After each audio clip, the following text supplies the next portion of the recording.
When making a broth for Chinese soup, the first thing you have to do is quote-unquote clean the chicken. This is done by starting your chickens out in some cold water and then bringing it up to a boil just for a little bit. The point is not to cook the chicken fully as much as it is just to get the surface nice and clean.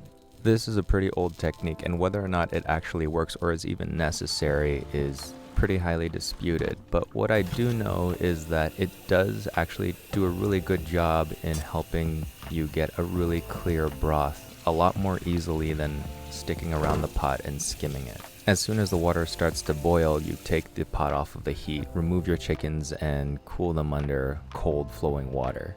After that, you wash your pot really well, and then put the chickens back in, fill it up with cold water, and then you restart the cooking process. The second time, you don't want it to come to a complete boil. A couple of bubbles that come up from the bottom of the pot every now and then tells you the temperature is perfect. At that point, you add in your aromatics and whatever sources of flavor you like, and then you let it steep. The longer the better. Your broth is going to be clear because of this. Normally, if it was boiling, the bubbles would emulsify the meat and make the water cloudy. But without those bubbles, you're left with the broth that is rich, flavorful, and clear.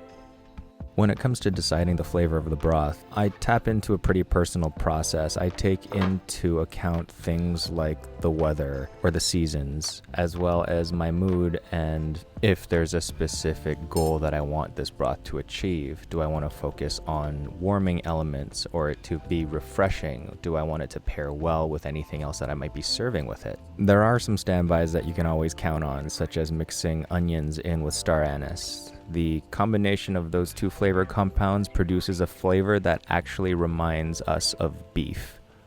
Also, an ingredient that the Chinese used when flavoring their soups a lot is called Jinhua Ham. It's kind of like our Iberico. By that, I don't really mean the price as much as it is a very specialized process that comes from a very specific city in China. There's a good chance you can still find it at your local Chinese grocery shop.